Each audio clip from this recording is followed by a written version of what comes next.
Hello, are these, yes, I think these microphones are on. So, good evening, everybody. I hope you're warm enough. All I can hope, I guess, is if you're not warm enough, that our exchanges and discussion will generate some heat. Actually, that's not actually what you're supposed to say in a climate change. Excuse that bad taste joke. Welcome to the meeting. My name is Barney Dixon. I work for UN Environment on climate change adaptation issues, and here at this meeting is to launch the third Adaptation Gap Report. We launched the first one in Lima at COP20 at the end of 2014. That was a preliminary assessment of the adaptation gap.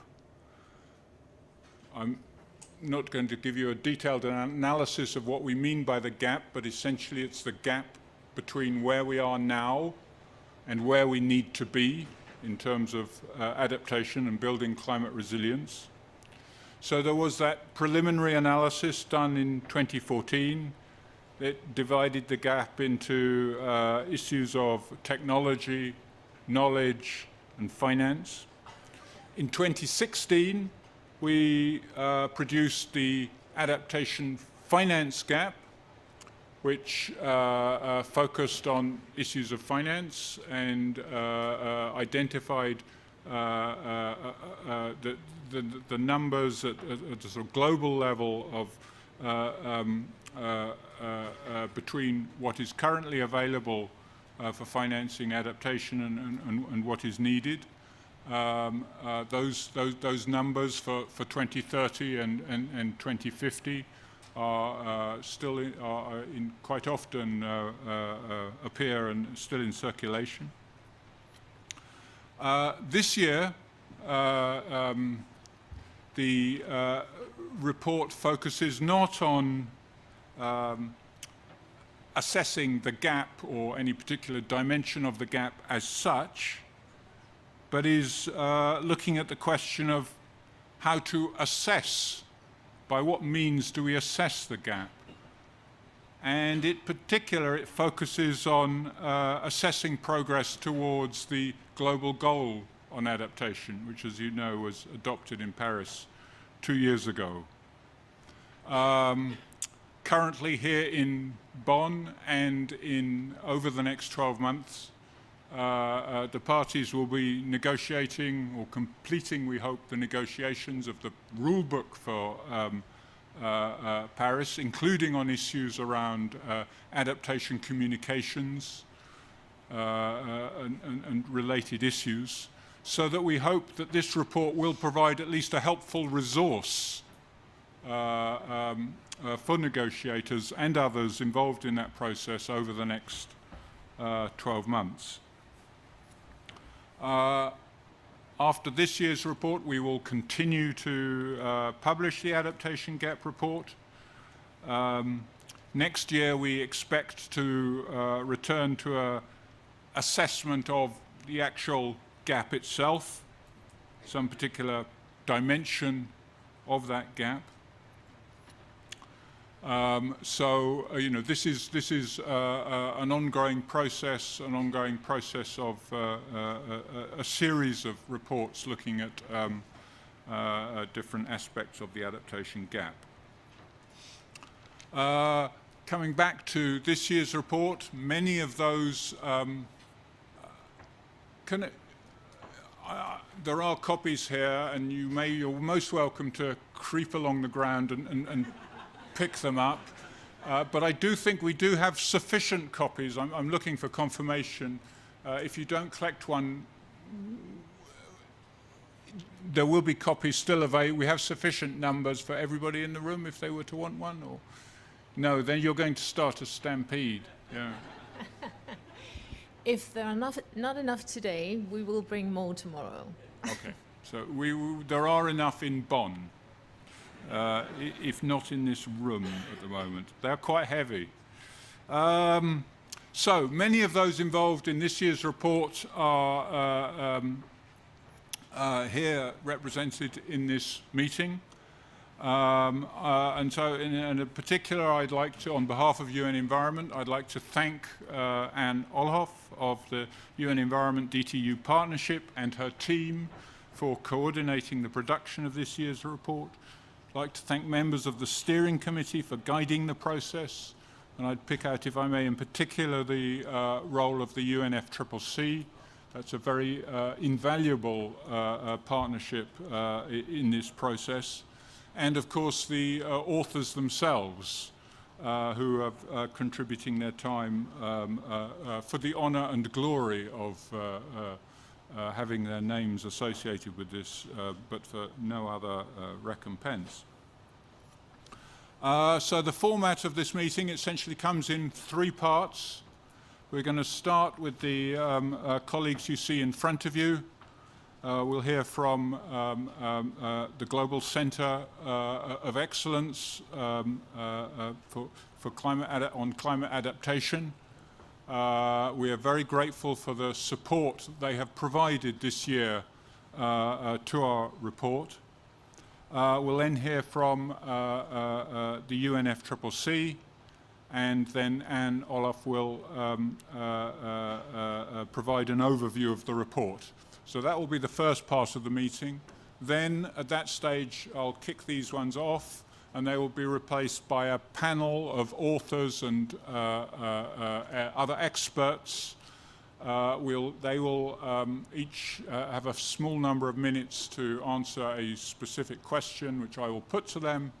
And then after that, we will have questions from the floor, which can be directed at either the panel or anyone else you care to focus on.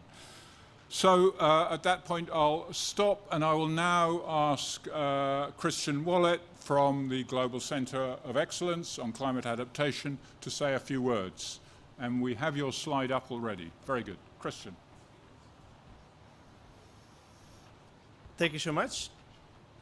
Good evening. My name is Cristian Velez.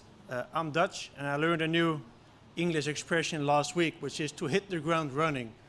Well, I'm operations director of a center which is yet to be fully officially launched, but has already contributed to a report. So we may be hitting the ground running effect. So my name is Cristian Velez, and I'm employed by the Dutch Ministry of Infrastructure and Water Management. It's been called like this since 2 weeks, but I'll be seconded to this new multi-stakeholder independent center. I only entered this wonderful world of climate adaptation only 3 years ago. I was responsible for the Adaptation Futures 2016 conference held last year. I was both the co-chair of the steering committee and project manager. And when I started preparing this conference, I traveled to talk to dozens of organizations to try and understand what was keeping them awake at night. What is really bothering you when it comes down to adaptation. And I very soon found out that many were really struggling to define adaptation, to get a hold on it, to get a grip on it, and try to understand how to measure it. And that really seems to be one of the key issues in adaptation. So we are very grateful for this Adaptation Gap Report and for the opportunity for this Global Center of Excellence on climate adaptation to contribute to it, even before its official launch. Because understanding adaptation is crucial if we want to put paper into practice. We are very grateful that the Paris Agreement has put adaptation on a par with mitigation, but there is still a long, long way to go.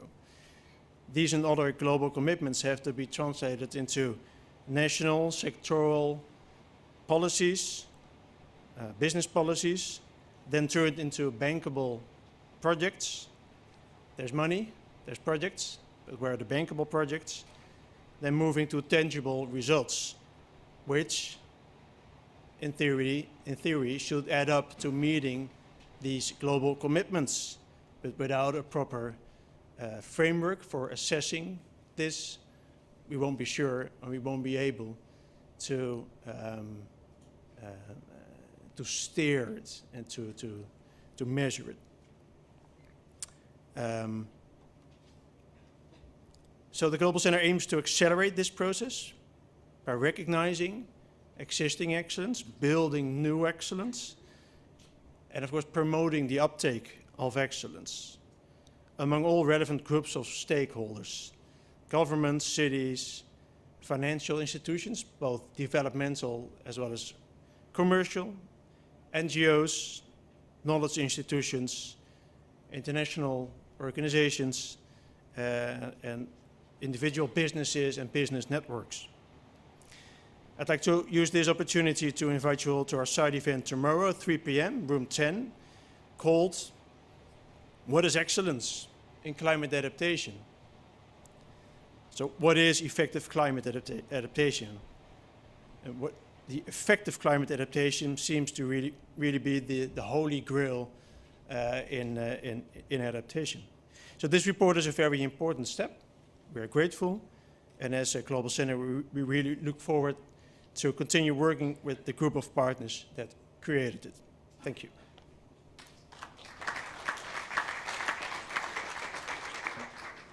Thank you very much, Cristian, for those remarks, those generous remarks. Certainly in producing the Adaptation Gap Report, we aspire towards excellence, and I hope we get close, and we'll look forward to working in the future with you. So now, as I mentioned, our partnership with the UNFCCC is very important to us in the process of producing this report.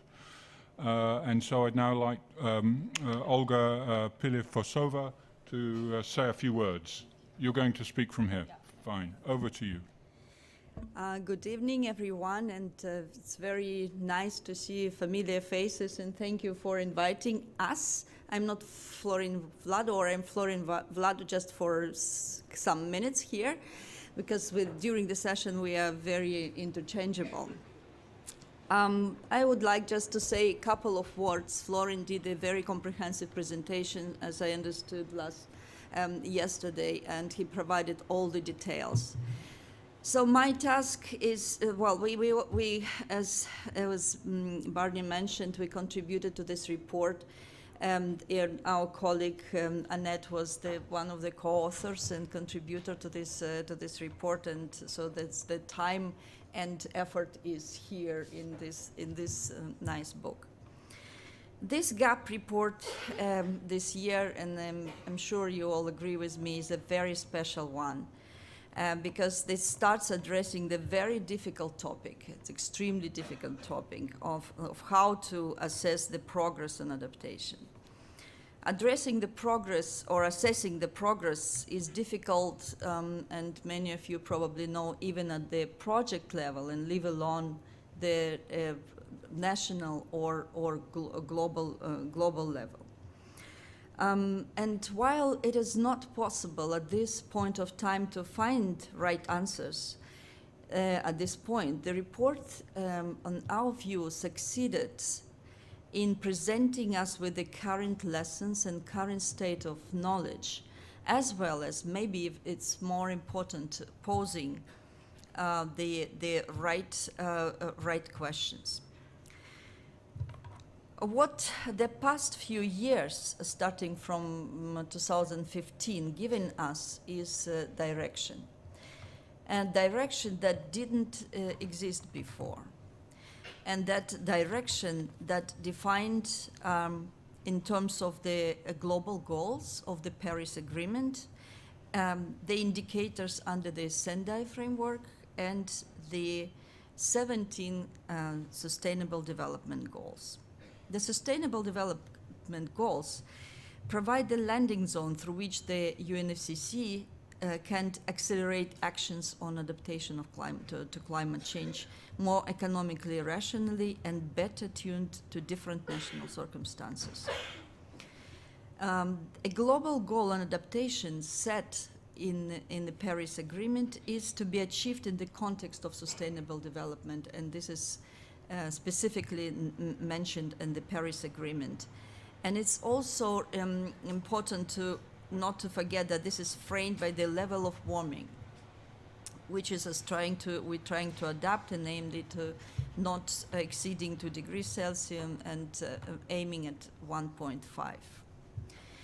These directions that are some of them, as I said, you can see quantitative, giving us a framing both in terms of aspirational objectives as well as time frames. The framing that feeds into the upcoming efforts to assess progress, which also means measuring the distance, meaning the gap that from where we are now to where we want to be in terms of adaptation, in terms of reduced vulnerability, and enhanced resilience.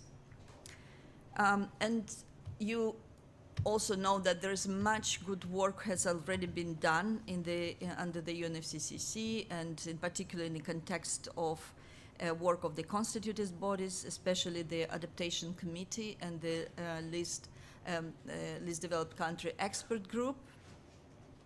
And that has been done, have done in the past 2 years tremendous work on researching, reviewing, and methodologies for adequacy and effectiveness of adaptation actions and support, and producing the recommendations. They are now presented to the UNFCCC, to the parties, and they're becoming the object of political discussion, which is quite different from the technical assessment.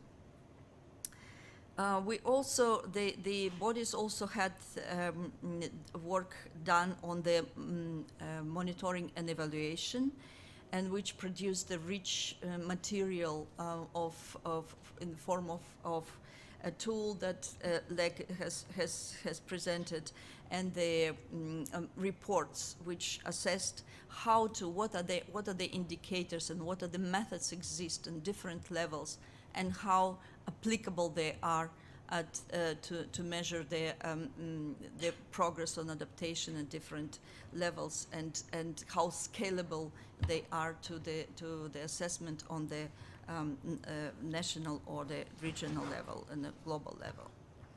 Next year, there will be the AC will embark onto the work that will address national goals and indicators to assess the achievement of these goals.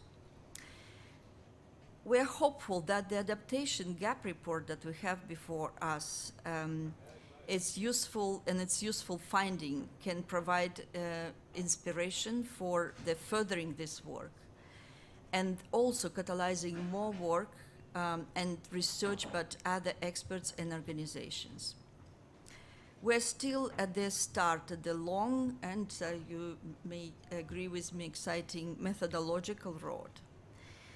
And it's also a very difficult road, but the rewards of being able to help assessing the progress and help identifying the priority areas to fill the gaps of this effort is worth the effort. And we are very grateful again to the UN Environment for creating the first step, and for others to build up, and to assuring you and our further contribution and collaboration. Thank you very much.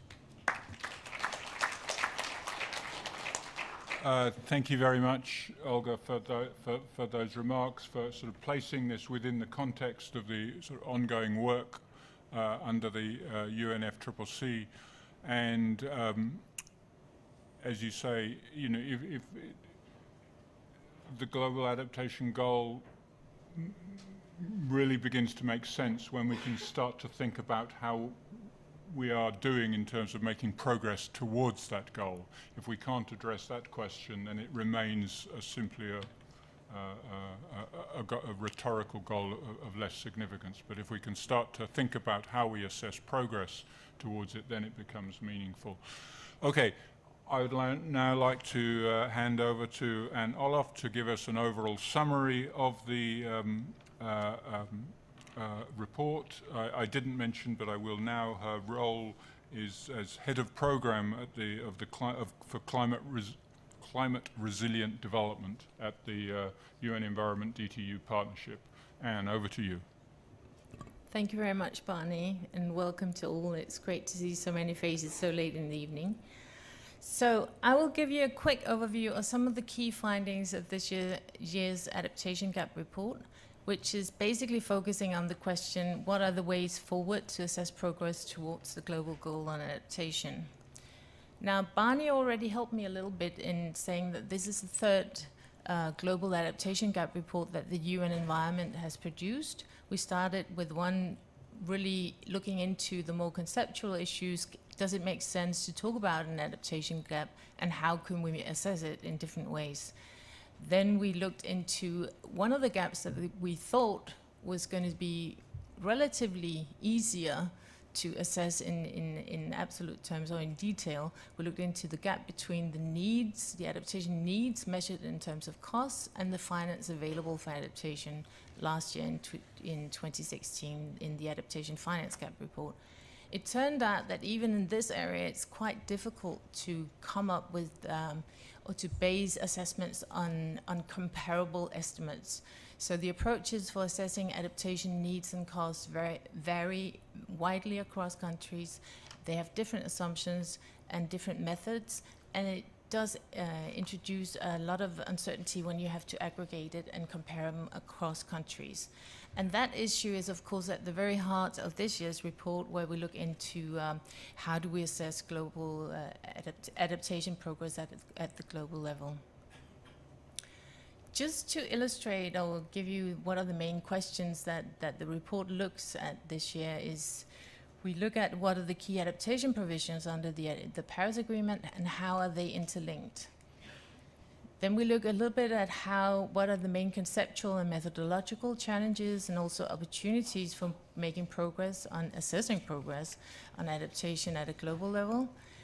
Then we look into all the other types of information and sources of information that can help us advance towards this goal of assessing global progress. And in particular, we look into the many national frameworks, monitoring and evaluation systems that are being built up and have been built up in many countries around the world, and see what we can learn from them. And also because a lot of the information for assessing global progress will have to be aggregated from national levels, basically. So we look into that in quite some detail. And then we look into what the desirable characteristics and potential ways forward to establish a framework that would be adequate and relevant for assessing global progress on adaptation, what that might look like. So starting with the Paris Agreement's global goal on adaptation, actually in our very first Adaptation Gap Report in 2014, we sort of advocated that a global goal on adaptation and looking at adaptation in a global context would be really relevant in terms of having a more strategic approach to adaptation, and also in terms of being able to generalize more and move from the very local level, which is of course absolutely essential for our understanding of adaptation, but also to be able to draw some more generalized lessons across different locations over time and at higher scales, just like we do in other areas, including in sustainable development and in development in general. So in that sense, it's really great that we now have a global goal on adaptation. It provides a new starting point for us to advance our understanding of it, not only of progress on adaptation, but on adaptation in general, and not only at the global level, but also at these other levels and for different actors. The figure you can see here illustrates how the global goal on adaptation of enhancing adaptive capacity, of strengthening resilience, and of reducing vulnerability to climate change is interlinked with the temperature goal of the Convention and the Paris Agreement. So we basically need to make sure that we ensure an adequate adaptation response in the context of the temperature goal, and at the same time we need to make sure that we keep that at a manageable level, that we do mitigate climate change sufficiently so it's actually possible to adapt in an adequate way. And then that is all in the context of sustainable development.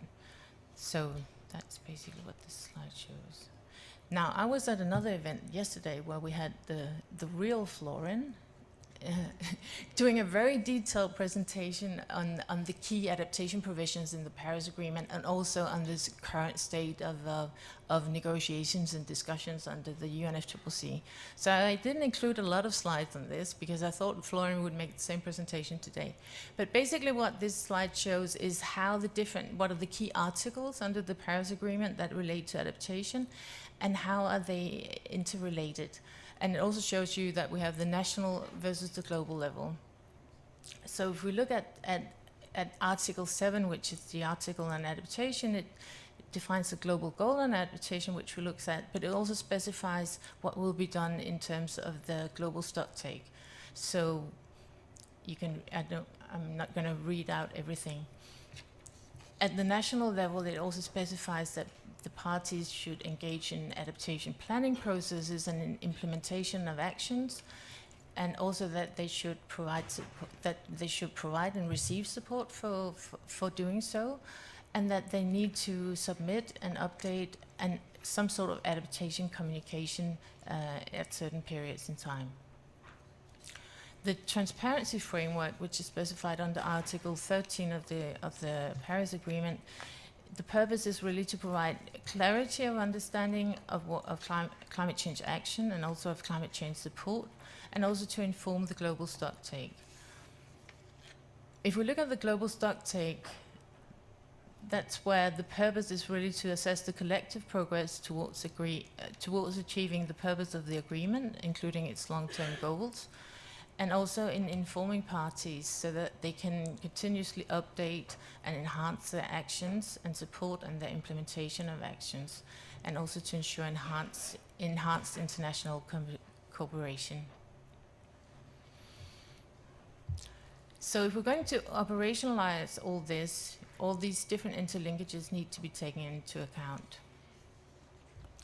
What we see is that what we've learned from our colleagues in the UNFCCC is that the work on the Paris Agreement and the Paris Rulebook is expected to be completed by the next COP, by the end of 2018. And for the purposes of this report, some of the key considerations as part of the global stocktake include that we need to account for the very big differences between countries and flexibility, while we also need to ensure some kind of comparability across the different submissions and national adaptation communications. And at the same time, it's specified very clearly in the Paris Agreement that in doing so, we should avoid placing an undue burden on countries, in specifically developing countries. So that needs to be taken into account when we look at ways in which we can move forward on assessing global progress on adaptation.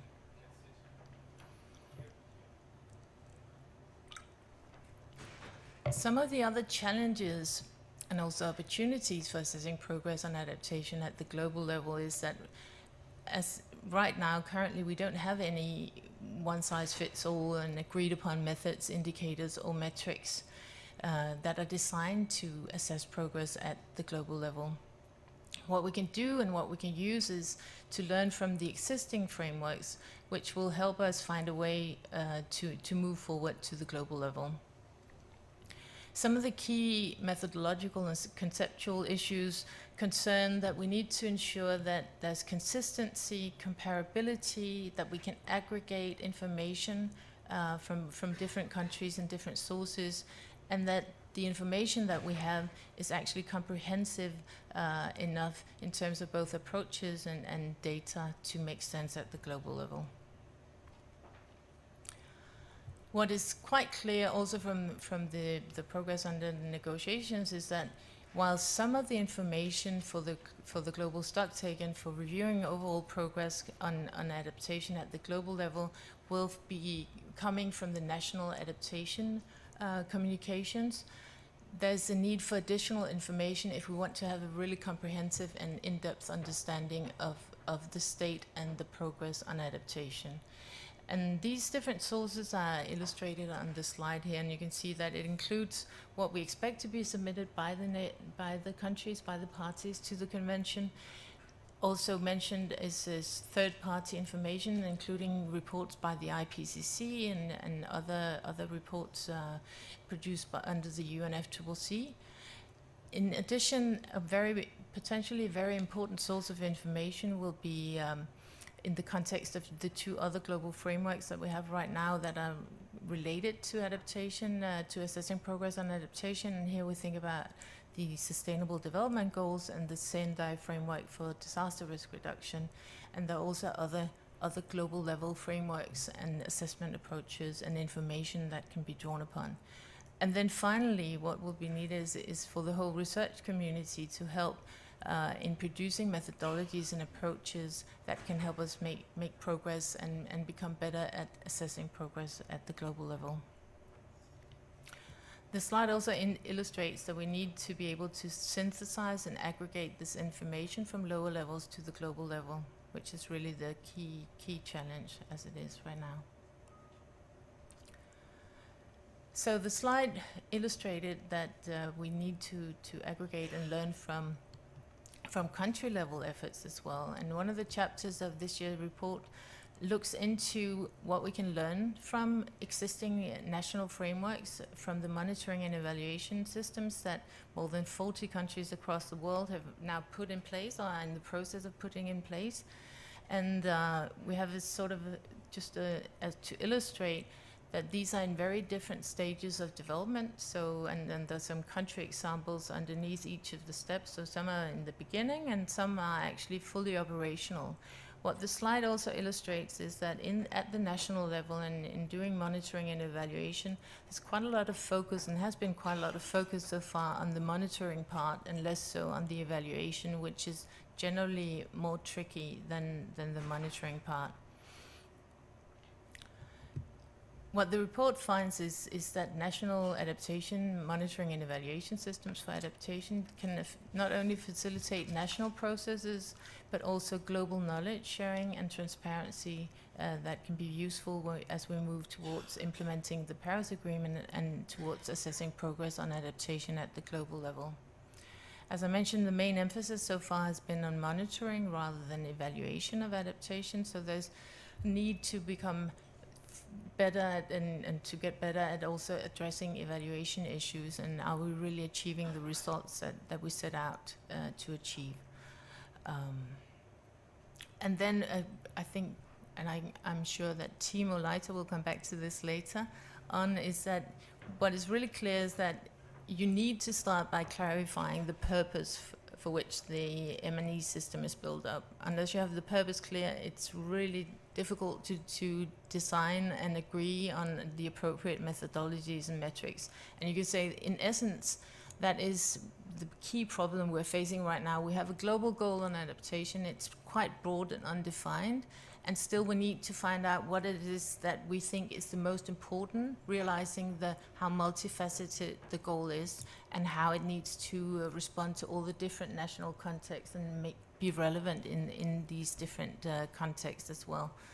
So that's something where the national level M&E systems can also inform and point forward.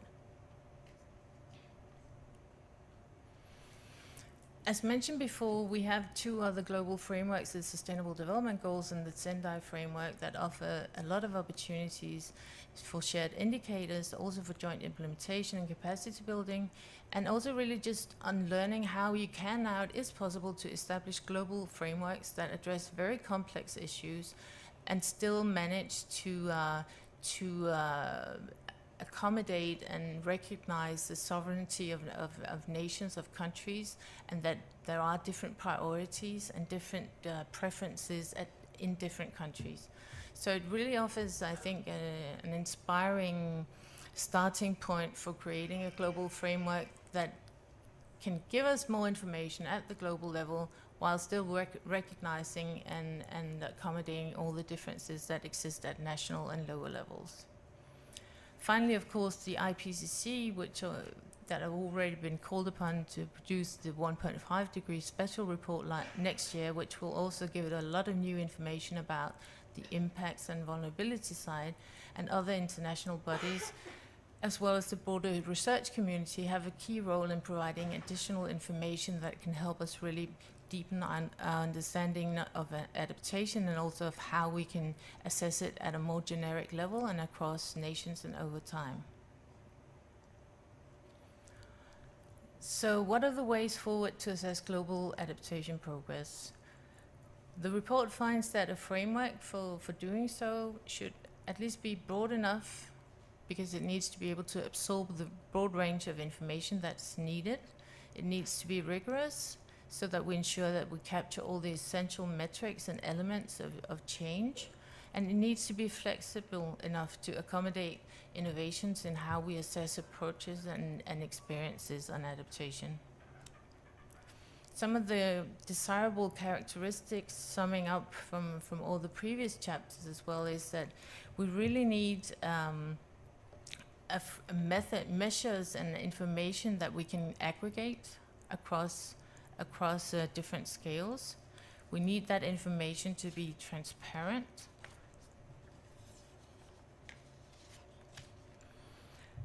We need to be able to track it over time and to monitor and evaluate progress. We need it to be feasible.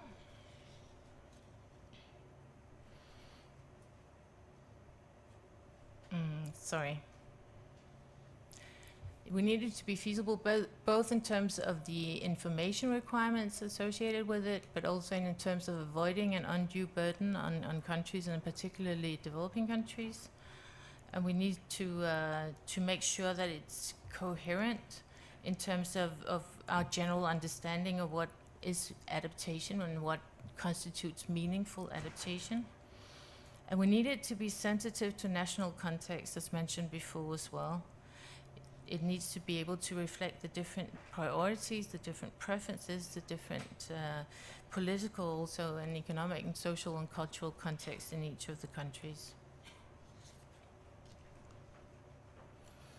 So to summarize and to conclude, and then also to leave the floor open to the lead authors to go into more detail perhaps during the discussion, it's important to recognize that although there are really a lot of key challenges associated with moving to the more global and to a higher level when we want to assess and address adaptation, the Paris Agreement provides us with a whole new push to do so. And if we use it right, and if we do allocate the resources that is needed to do so, it offers us an immense opportunity to advance our understanding of adaptation, our ability to assess progress and challenges and gaps and results in adaptation over time, and also really to address adaptation and to make sure that we have an adequate adaptation response in the context of climate change. Thank you very much.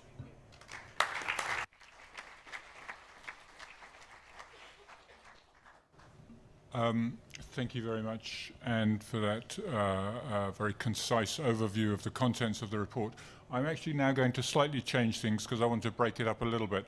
I'm going to take 3 quick questions from the floor and ask Anne to give us 3 quick answers. I don't know if we have a roving microphone, if that's going to take a little. Yes, we do.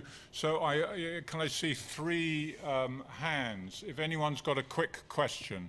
If you're not quick, then I'm going to go straight into the panel. Yes, 1. Thank you.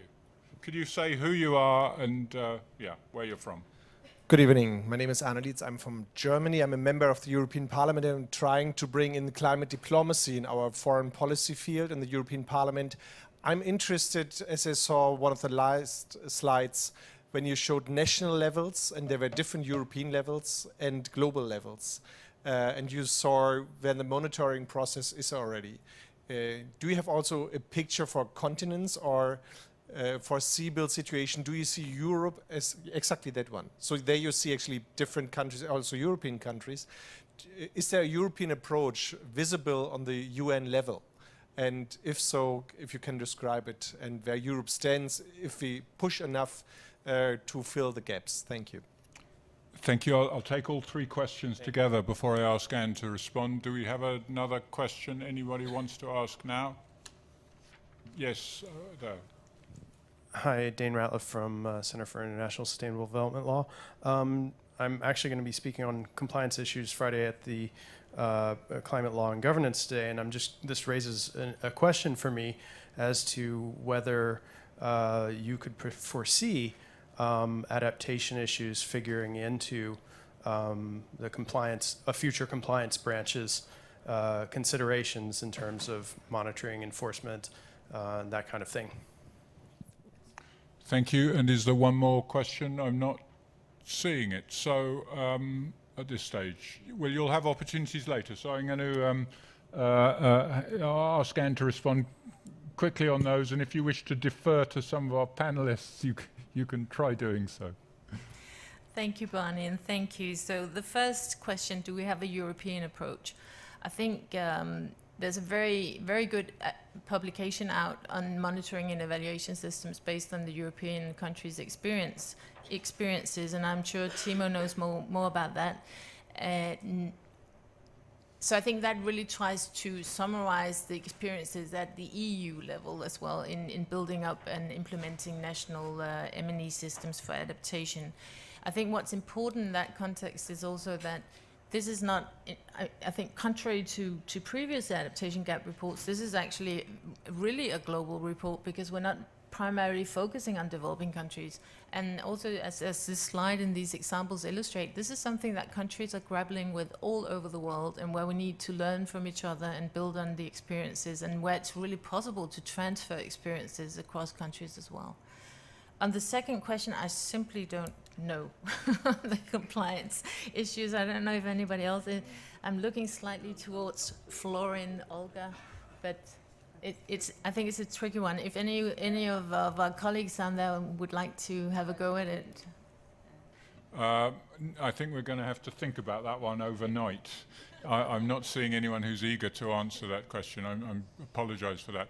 So, okay, now I would like to ask the first three speakers to leave the platform and invite the, I think it's 7 panelists up here. One or two of you may need to bring a chair. Oh no, we have additional chairs here. Quick as you can, please. I want to keep this moving.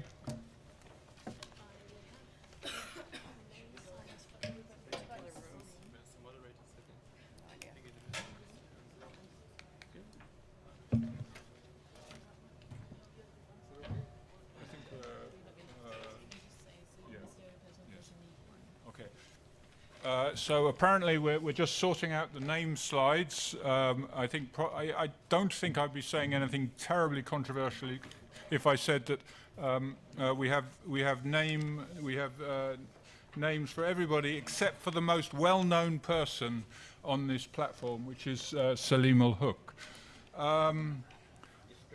John, there's yours. So yes, a bit of reverse discrimination, I guess. Timo. How are we doing? Have you got some space there, John? Okay, so we're ready to go. So I'm going to introduce the panelists very briefly and ask them their question as we go along. I'm going to, each of them has got 3 minutes, and I'm going to try and, I've got my stopwatch here, and I'm going to time them as we go along. So I would ask them to be brief, because I do think that it will be, we'll all benefit from some interactive discussion. So we're starting with the, as it were, the sort of experts, and then we're moving for the sort of first 3 or 4 panelists, and then we move into the author group. We focus more on the, so we're sort of opening it out a bit and then narrowing it down again to the, back to the report with the questions to the authors. So the first question is to Edith Ofwana. Edith is the Senior Program Specialist with the IDRC, the International Development Research Centre, and a steering committee member for this year's GAP report. And your question is, you have been involved in other work on metrics and methodologies for assessing adaptation. What lessons can you draw from that work to help address the challenges of assessing progress? Edith, you have 3 minutes. Don't be nervous. I'm not nervous. Thank you. Thank you very much. I think this has been an excellent experience, working as a steering committee member and really trying to grapple with these issues. If I draw on the experience that we've had in supporting adaptation over many years, I think one of the key things, which I think also comes out very strongly in the report, and I see it as a lesson, is the need to identify what the adaptation priorities are. What's the purpose? What are the adaptation priorities? So that's one thing that we've seen. The second one is looking at, so if this is the purpose, what's the baseline? I think it's one area that's been very difficult, because if you look at the global goal, it identifies three things. One is adaptive capacity. Second one, it's looking at strengthening resilience and also reducing vulnerability. But the question is, if you're looking at country priorities, country experiences, they need to identify what is it that we want to do, what is exactly our objective, and where are we starting with in terms of a baseline. We find in some cases where baselines are defined from vulnerability, looking at where our communities at. And therefore, the third point is to do with looking at longitudinal assessment. So looking at what's the starting point, and then progressively, how are you getting to where you want to go? So in terms of looking at panel data, we've found that in a number of the projects where we are supporting adaptation, where they've sort of identified a baseline and that they have sort of longitudinal data, they're able to then identify progress over time. The fourth point is to do with the theory of change. Adaptation, it's sort of like a moving target. While you can identify a baseline, it's a process. At the same time, you have actions that result in outcomes. But it's sort of like very iterative. You learn as you go along and you improve as you go along.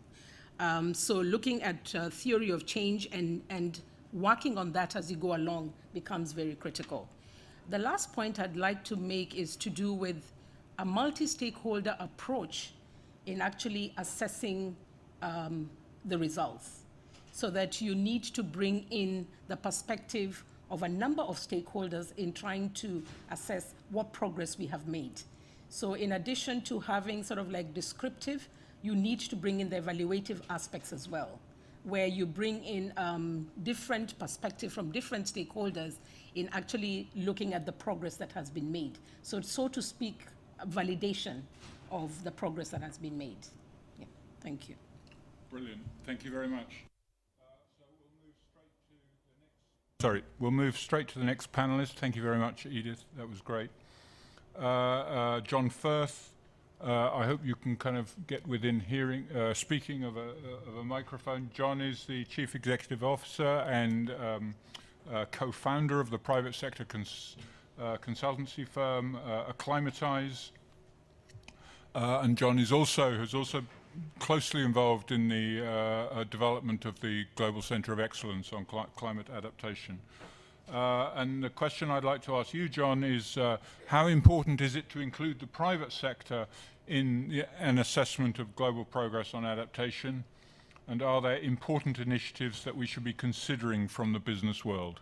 Thank you. Over. John. Okay, thank you very much, Barney. Absolutely. If you don't involve the private sector, if you don't mobilise the private sector on adaptation, then we can't achieve any goal on adaptation that we may set ourselves either at subnational, national, or at international levels. We have to recognise that it's the private sector that actually produces most of the goods and services which we need and will need in a resilient world, and those goods and services has to be resilient and deliver the services that we need in this world that will be very different to the one we've experienced in the past. And it's one of the concerns that I had, the work we've been doing we've worked on 25 national adaptation plans, that the private sector is seen as some sort of afterthought to the process rather than being an integral part of both the problems and the solutions. And yet, and I was interested when I was reading through the report, the Gap Report, which, you know, I compliment the authors and how they've addressed it and trying to deal with very difficult issues in terms of the challenge of Paris Agreement and meeting that. But it did strike me that there was some really interesting things in there, and please don't take these as criticisms, but I think what they are opportunities to do something even more valuable going forward. I mean, I just did a word search, and the words private sector only appear 4 times in the report. Business is seen twice. There's one reference to trade, no reference to commerce, and yet it's actually developmental in terms of economy. And when we think about sustainability, the word economy is included as one of the 3 pillars of sustainability. We have to understand what role economic development is going to take and what shape it takes in terms of delivering adaptation. But I think there's some really interesting initiatives out there which many people may not be aware of, because the corporate and financial services world tends to do its own thing, and never more so than this year. I mean, most people may not have heard of something called TCFD, which is the Task Force on Climate Risk in Financial Disclosures. And this is the world's corporates and the banks and the financial service institutions sitting down and coming together and issuing a methodology, a process by which they will disclose their risks and opportunities in the context of a changing climate, both transition risk and physical risk. Now, this is really, really important. And I picked up that one of the challenges in the Gap report was this concern about how do you move, what's the challenge between a very comprehensive framework, which would obviously generate a better understanding of the problems, but requires significant effort, against a much looser framework, more manageable, but probably doesn't give you a full picture. And of course, it won't be a full picture unless you've understood what's happening in the business and economy world. Now, what's happening with TCFD, and there's an initiative, for example, the United Nations Environment Finance Initiative, which I'm involved in. 16 of the world's leading banks are at this moment assessing their risks and their opportunities and what does it mean for their banks. Now, that information is going to be incredibly valuable to countries in delivering their adaptation goals. So I think my plea to the United Nations Environment and the subsequent iterations of this Gap report as we move forward to Paris is think about widening the scope of the people involved in this, because I think there's some really interesting, exciting initiatives. One last point about that. This is a game changer. Once you get the banks and the financial services and corporates starting to talk and understand what their risks are, actually, that's when you mobilize private sector finance, and actually that's when the flows start to be created back into developing countries. So this is a bit of a game changer. Thank you very much, John, for that constructive and critical engagement with the report, and for that suggestion, which I think we will take seriously. So I'm moving quickly now to Salim Ul-Hook, Director of International Centre for Climate Change and Development in Bangladesh, and has had past engagement as a steering committee member in previous GAP reports. The question, as I think Edith noted, 1/3 of the adaptation goal refers to building adaptive capacity. So how do we assess progress on adaptive capacity? Salim, thank you. I think the issue of adaptive capacity is key, and one of the features of focusing on adaptive capacity is the focus on people. We're talking about individuals, we're talking about households, we're talking about men, women, children, elderly, we're talking about a village, we're talking about a city, a town, a country. These are all aggregatable from the individual level.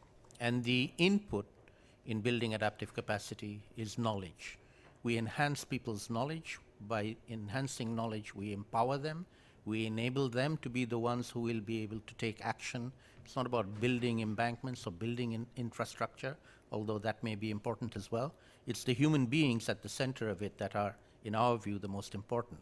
And in terms of measurement and the purpose of measurement, I agree with Edith. To me, the most important objective of measuring adaptive capacity, let us say, or adaptation more generally, is making progress. It's for the people who are trying to adapt to be able to measure their own progress towards achieving whatever it is they want to achieve by adaptation.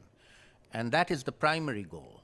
A secondary goal is contributing to this global good of a global adaptation goal to enable information to be collected, compared across countries or aggregated to one single figure at the global level, whether or not that's an achievable target. But the purpose needs to be empowerment and enabling people who are trying to adapt to measure their own progress, and that has to be context specific. The final point I'll make is in terms of how does one measure this. It's not impossible to do. We measure it all the time ourselves. Everybody in this room, I'm assuming, has been to school, primary school, nursery, secondary school, college, university. At each stage, we had to take an exam to pass on to the next stage. If we didn't pass the exam, we don't go up to the next stage.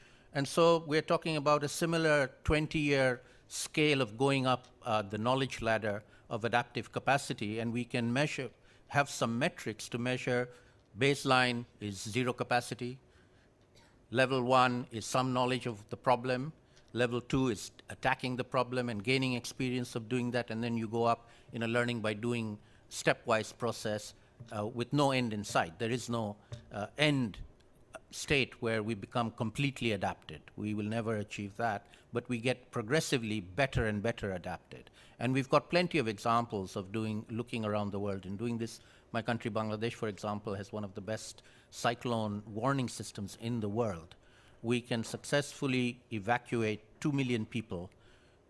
And in fact, we did that just very recently. We had a major cyclone warning. The warnings came. The information was provided to people. They knew what to do. They knew there were shelters nearby that had been built that they took shelter in. The cyclone came and went. It's called Ruanu. It wasn't as bad as we had expected, but nevertheless caused a lot of damage. 22 people died, whereas the number of deaths in the past would be in the tens of thousands and sometimes even the hundreds of thousands. And we analyzed those 22 people who died, and every single one of them got the warning, went to a shelter, and then decided to go home for some reason, and they got caught by the cyclone when they went home. So the actual warning and going to the shelter was 100%. Everybody got it. And we've made this progress over time, and we can do that with adaptation to climate change as well. Thank you. Thank you, Salim. So we can measure growth in adaptive capacity. I'd now like to turn to Julie Arrighi, who is Manager for Urban and Disaster Risk at the Red Crescent Climate Centre based in the Netherlands, who are also participating in the part of the steering committee for this year's report. Julie,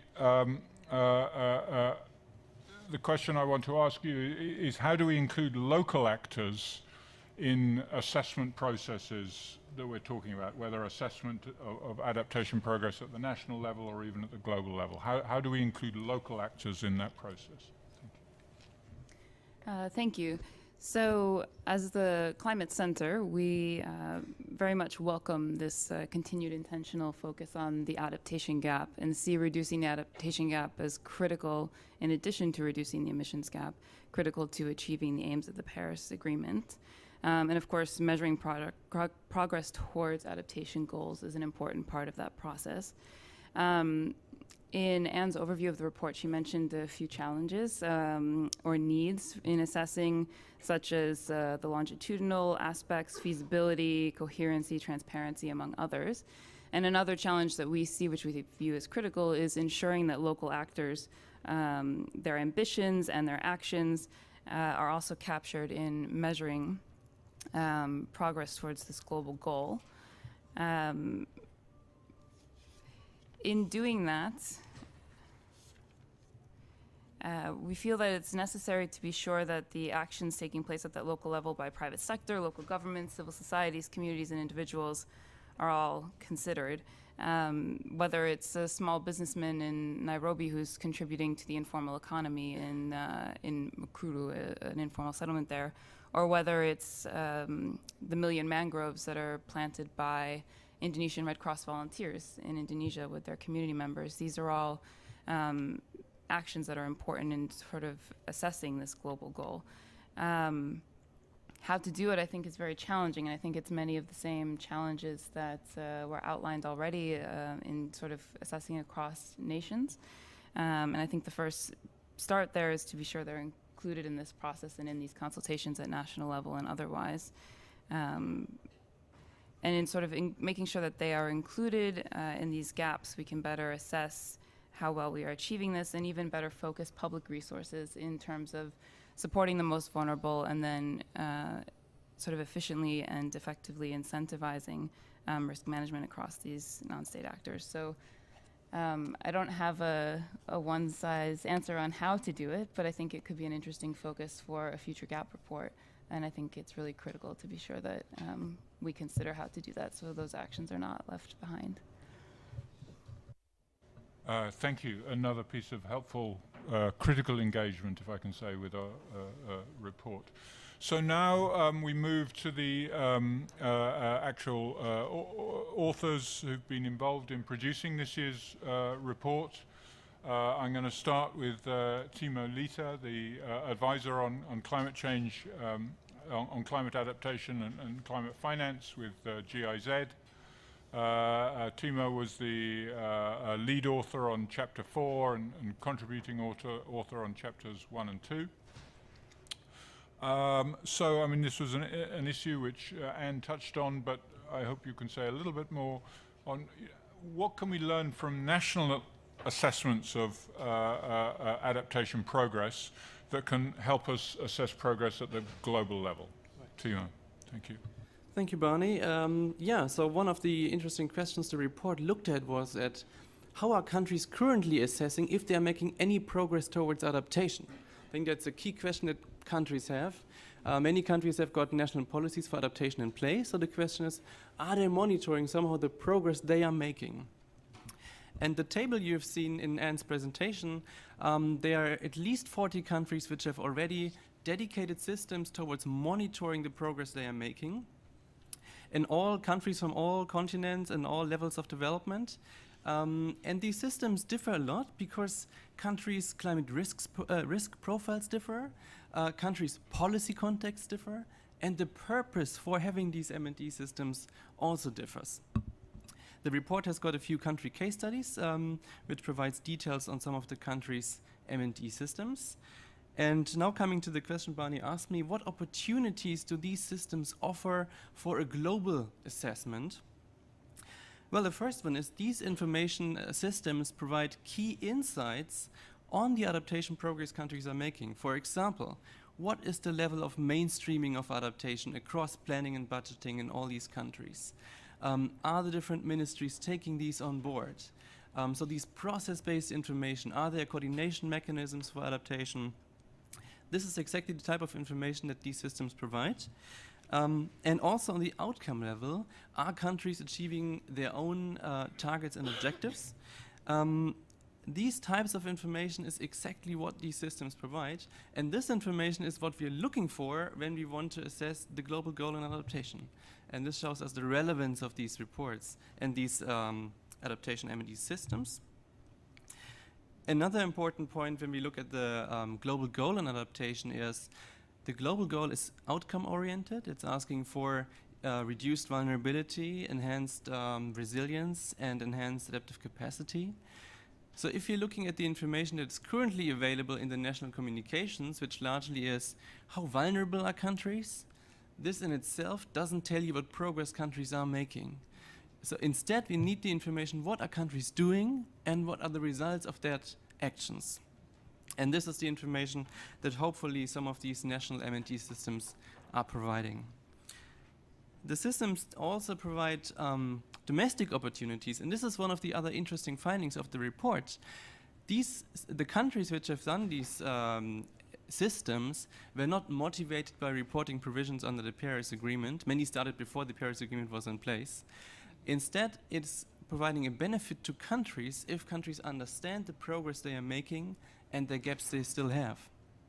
So oftentimes there were domestic motivations for developing these systems, but on the same time, if the systems are designed well, they can be used to also track progress towards the NDC goals of the countries, progress towards the NUP process in these countries. So the systems can be used for a dual benefit, both domestic and for international reporting. And the final opportunity is, of course, that these systems and the information they provide are party endorsed. If you listen to some of the negotiations which are happening here right now in the Bula zone, you can imagine how difficult it would be for countries to agree on common indicators or measurement frameworks. And therefore, one of the, let's say, avenues of tracking progress on the global level could be synthesizing the information that countries themselves are producing and submitting. And this is an important opportunity of these systems. So to summarize, or my final point, actually I want to thank all these countries which have contributed their case studies to the report from all continents, Colombia, Cambodia, South Africa, and Moldova. And unfortunately, we didn't have enough space in the report to put all 40 case studies in.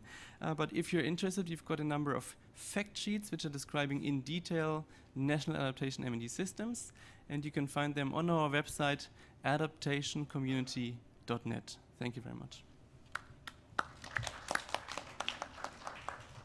Thank you very much, Timo, for that. So now I'd like to turn to Leah Barang-Ford, who is Professor of Climate and Health at the Priestley International Centre for Climate at Leeds University in the UK, and a lead author on Chapter 5 and contributing on a couple of the other chapters, 3 and 6, I think.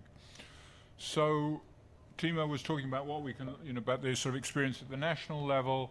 What can we learn from other existing frameworks for assessing progress on adaptation that can help us inform us our work on a global level assessment? Leah. Thanks, Bernie. If you review the literature and look around at all the different types of tools and frameworks that are used, there's well over 100 tools or frameworks or approaches for evaluating adaptation or adaptation monitoring and evaluation tools. So we reviewed those frameworks, looking really to find out to what extent any of them respond to the criteria or the needs of a global assessment. So are they aggregatable in some way, allowing systematic synthesis across multiple nations, and do they reflect national level variables that are aggregatable, longitudinal, transparent, feasible, coherent, and sensitive to national context. So this is from one of the slides that Anne put up, and these are really the principles enshrined in the Paris Agreement, either implicitly or explicitly, and what we need from a framework for assessing global progress. So none of the frameworks that exist now are designed for a global stocktake and assessment of adaptation progress. In fact, the vast majority are specifically designed not to be aggregatable or comparable, but rather there's been a strong focus on looking entirely at national context and not having the cost of losing national context for comparison or systematic aggregation. Of those frameworks that do allow some sort of systematic comparison, they're very rarely at the national level. And there were only a very small number that have potential relevance to what we're talking about with the global stocktake. However, with over 100 frameworks, there's a huge amount of information and knowledge and insight. So really this is not a question about designing an entirely new framework or reinventing the wheel. This is really a question about synthesizing the relevant insights for our needs within the global stocktake. And I want to briefly comment on five key principles that came out of this. Firstly, it's really not a question about not having enough data and indicators. This cannot be an indicator-led process. We actually need to focus on the questions, the very targeted questions that we're interested in. Anne mentioned this, and then create indicators and seek knowledge and data sources for them.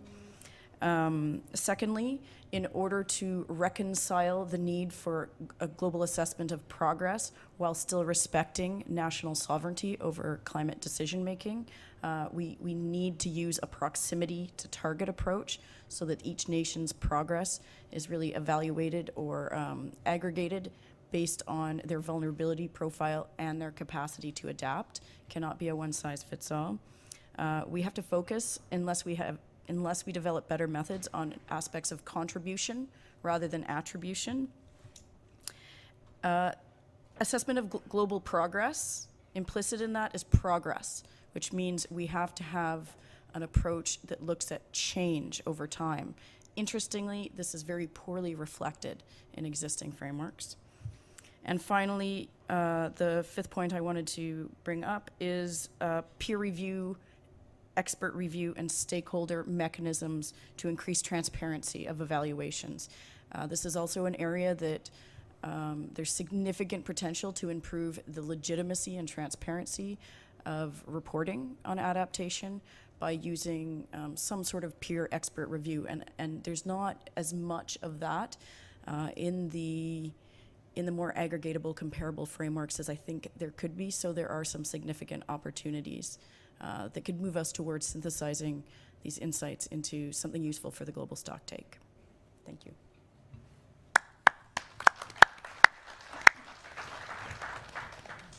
Brilliant. Thank you very much for those sort of 5 lessons. So now the final panelist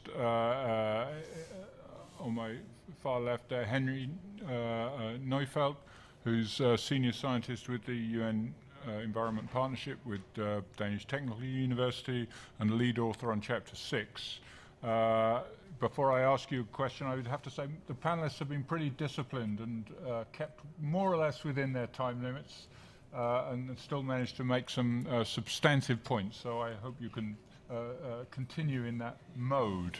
Your question is, what are the key ways forward for improving our ability to assess global progress on adaptation? Thank you. Thank you very much, Barney. That's a difficult challenge if I wanted to go into very much detail, so I'll leave that for now. I think there is a need to aggregate the progress we're making on adaptation at a global scale while reflecting the context that we experience at the local level all the way to the national levels, and then aggregating that information. Now, because we have such vast differences across the globe, because of the context specificity of adaptation, this is an incredibly difficult task to do. And as the speakers before me have pointed out, it's, existing frameworks measure different things, they have different purposes, and yet we have to somehow bring these different pieces of information together. And now, the UNFCCC has a mandate to come up with a framework that allows us to assess on a regular basis this progress towards the global goal on adaptation. Every 5 years, from 2023 on, there's going to be this global stocktake that assesses the progress collectively that we're making towards this goal. Now, we don't know how that's going to look like because it depends on the mitigation that we're achieving. So the global adaptation goal depends on the temperature trajectory that we're making. And we have to iteratively, basically, see how this goal is moving forward based on the trajectories that we have. That means we need to integrate different pieces of information going forward, national communications, that means IPCC reports, that means information coming from the SDGs and the Sendai framework, which already have this trajectory built in, and the vast majority of information coming from so-called third parties, which include, of course, private sector, civil society, and the vast information that we can resource from science, as Leah has pointed out. Trying to bring these pieces of information together is going to be a major challenge. Now, what Anna has already pointed out is that while we move forward trying to aggregate this information, the future framework that we're looking towards has to be broad enough to encompass these pieces of information that we're looking at. And it has to be rigorous enough to be able to say something that is meaningful in the context of adaptation. And it should be open enough to integrate new pieces of information, new ways of assessing information, so that it becomes more informative as we move forward. Let's just assume, like big data assessments allowing us to say something via new algorithms that in the way we analyze information. If we are not able to include that information into our future assessment, then I think we're losing a large basis for knowledge, as Salim put it. So there are a few criteria, minimum criteria, I think, that need to be there when it comes to sort of aggregating this diversity. And now my speaking notes have just gone quiet. So we do need a few indicators that are comparable in their format, a very few number of indicators that cover the baselines and the targets that countries set themselves. We do need to be focusing on descriptive indicators, although it's important also to look at the evaluative indicators, but in terms of assessing progress consistently, it's easier to look at descriptive indicators. And we need to make sure that we're covering the entire breadth of information that is needed: finance, technology, capacity development, implementation, along the lines of these criteria that Leah put forward. And I think I'll just stop at this point, because otherwise Barney is going to say I'm not keeping to my word, and leave the rest to questions. Thank you very much.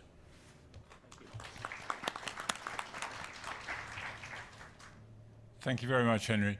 Okay, so we've got just around 10 minutes, maybe a little longer, for questions. I'll take 3 questions at a time. If you can say who you are, where you're from.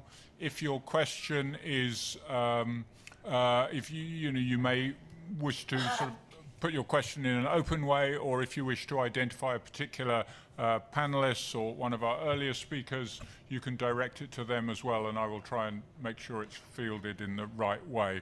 I'll also note that I think there are some refreshments available at the end of the meeting, so there will be time for further discussions as well. I'm not quite sure whether the refreshments have alcohol in them, which is a concern to some of us, but I'm sure not to everyone here.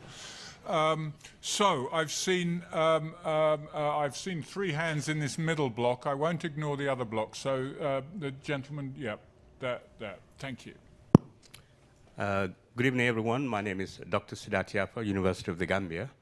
I'm making a contribution. I don't have any questions, and I thank all panelists for their excellent exposition.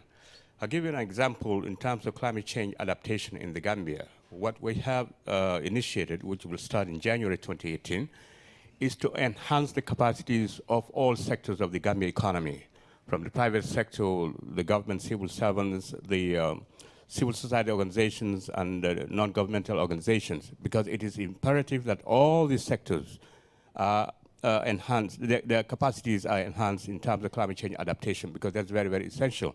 I know Salim talked about something excellent in Bangladesh in terms of climate information going out to the people on time that would save millions of lives. And also John also talked about the private sector. Private sector, they're the engines of any economy. So in order to spur their activity or their productivity, they have to be enhanced, because we are in a real life climate change situation. So their capacities in terms of adaptation are very, very essential. So that's why University of the Gambia has developed a curriculum. It's a 1-month training for all the sectors of the economy in order to enhance the capacities, because that's the top priority we will be starting in January. Thank you. Thank you very much. And then the next question, I think, yes, yep. Hello, yep. Hi there, my name is Donovan Burton. I'm a climate change consultant from Climate Planning. My question is directed to John, who made a fantastic point about the private sector.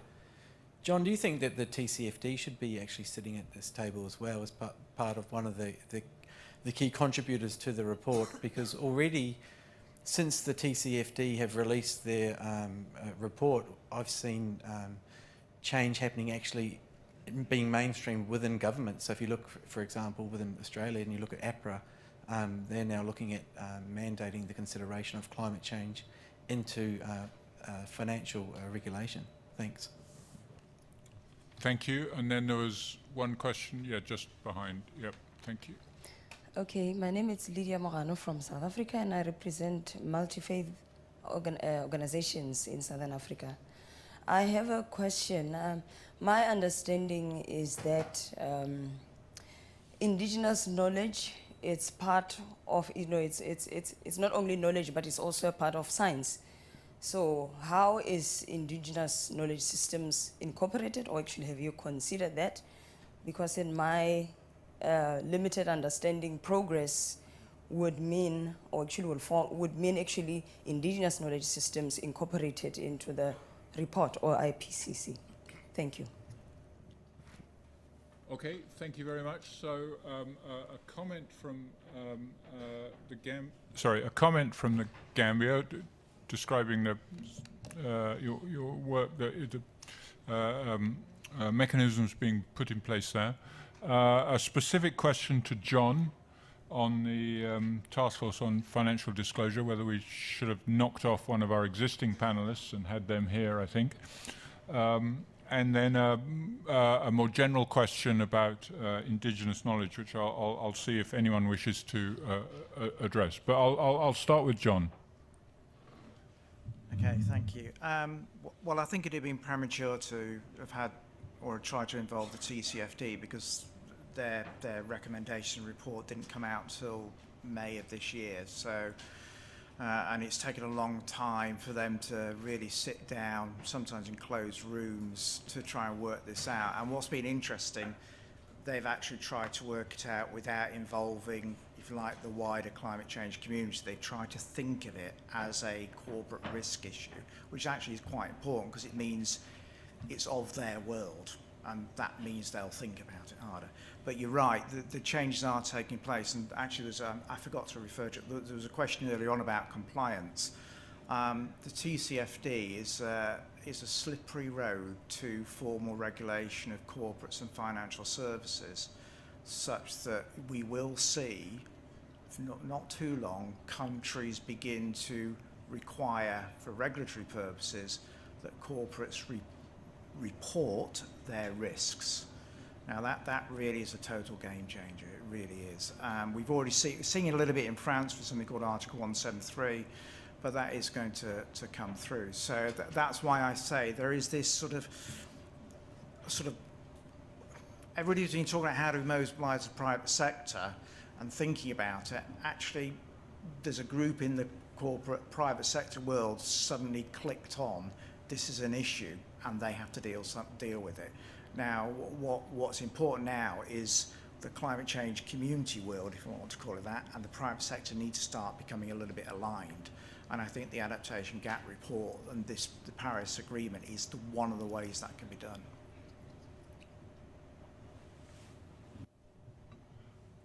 Thank you very much, John. I've had two volunteers to speak on the in response to the question about indigenous knowledge. I'll take Salim and then Laia. Thank you very much. So a lot of the work that I do on adaptation is very much at community-based level. I do a lot of work on community-based adaptation. And the very first premise of doing community-based adaptation is learning from the people themselves. They know a lot. They actually know a lot more than we do. But in a climate-changing world, the indigenous knowledge that they have and the practice that they have may not be sufficient. And it's for us to then find ways in which we can assist and bolster and build on what they have. So indigenous knowledge is absolutely one of the keystones of particularly community-based adaptation work. So to follow up on Salim's point as far as what are the implications of whether indigenous knowledge and other forms of knowledge would get lost in aggregating to the global level, I think that is not necessary, and in fact, that's the entire point of not being data-driven, because we might not have existing indicators that reflect these various forms of knowledge, but if we start with important questions around what are the processes of stakeholder engagement and equity, and has there been diverse engagement of different knowledge sources, and we create indicators around our questions and then seek data for that, then we can have a much, much more inclusive framework that embraces equity and social justice. I think the reason that that hasn't been included is because we've been chasing indicators that are easy to find and publicly available. Incidentally, my other research project is on Indigenous health. And I see a huge number of linkages between my work on global adaptation and working in Indigenous communities. And Salim has been at some of our global meetings. So there's a surprising amount of synergy between those working locally and globally. So these are things that come up in our conversations at the table regularly, and I hope that we can deliver something that satisfies those questions. Thank you very much. I can see this clock over there, which tells me we've got 2 minutes and 46 seconds left. I would like to take 3 more questions. I'm not sure you'll get answers in the forum, but if there are questions which you would like to air, let's take them. So I've got one here and one over there, and then I'm going to take a question from a woman, if there is, because I think we've had rather a lot of male questions. Yeah. Yes, one here. Okay. Thank you. My name is Martin. I'm a board member of the Adaptation Fund.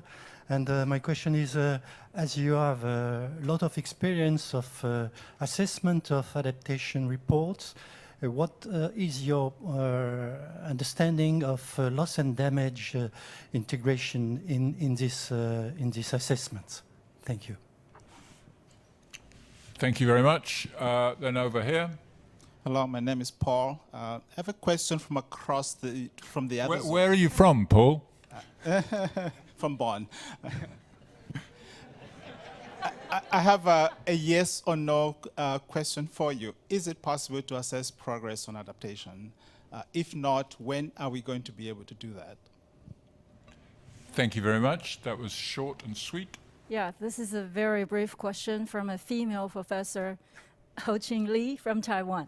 I think the process is inclusive all the way, but in order to include sustainable development goals into this, process could be very difficult. Like the chapter 17, that's a partnership. How are you gonna, like energy, water, hunger? For me, it's gonna be a really difficult task. Thank you.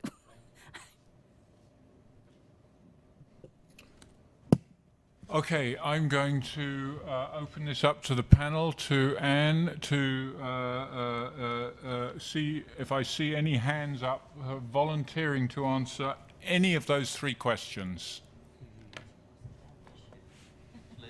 Go on, Salim. I'll jump into the lion's den on loss and damage. Very good. Okay, so my advice to the team doing the Adaptation Gap Report this year was that they needed to include loss and damage. I don't think they had the courage or the capacity to do that, but they're going to have to do it in future. It's simply not going to be possible to have another Adaptation Gap Report without loss and damage as part of it.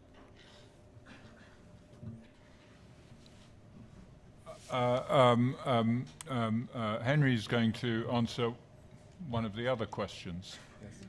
So and I'm going to try to answer something on the SDG and the Sendai framework, I think, also.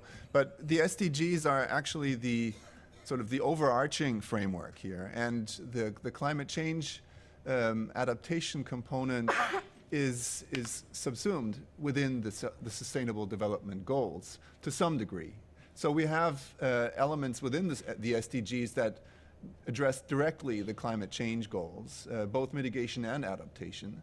And then there are, within the SDGs, a number of indicators and metrics that are somehow related to adaptation, not directly, but they can be used in a way to inform adaptation progress on livelihoods and income say something about adaptive capacity, just in short. So there are ways to do that, and I think figuring out where the syntheses lie, and ensuring that, let's say, working groups, specialized working groups, figure out what can be done is a huge progress because the SDGs are being assessed on a regular basis. It enables countries to benefit and sort of dovetail on these processes. And I think there is also sort of a political aspect to it, because national stakeholders can need political will, and showing that there are synergies here can help in that regard. So I think that's a really important issue here. Also capacity development, opportunities linking SDGs, Sendai, and climate change adaptation and mitigation issues. Thank you. Thank you very much. And I am actually going to take on the question from Paul from Bonn, which I think was, is it possible to assess progress on adaptation? And then I think, when are these assessments going to appear, or how quickly? Well, first of all, I say yes. I think you should have heard enough today, this evening, to say yes. We can start to say we are beginning to be able to think about how we can assess progress on adaptation, even within a global context, and certainly.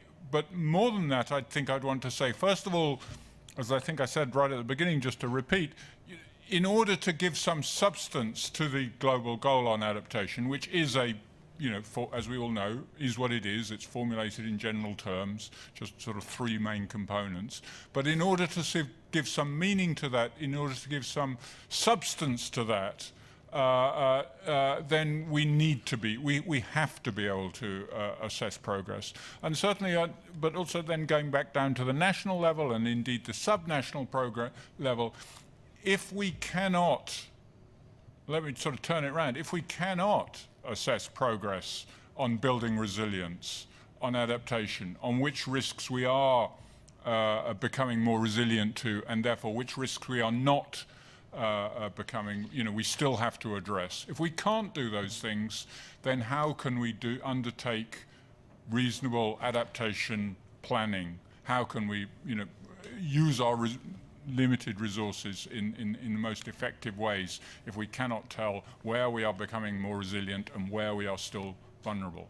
So I think on that note, I'm going to close this meeting. As I say, please hang around afterwards for snacks and non-alcoholic drinks. I would like to thank Anne again for her presentation and for all her work in coordinating this process, to all our panelists for their contributions, and to you. Thank you very much. I don't know if we can create a piece of paper that those of you who weren't able to grab a copy of the report but would like one, well, talk to any of us now, and we'll work out a way to get you a copy, because they are here in Bonn and we don't want to carry many of them away again. So with that, thank you very much, everybody.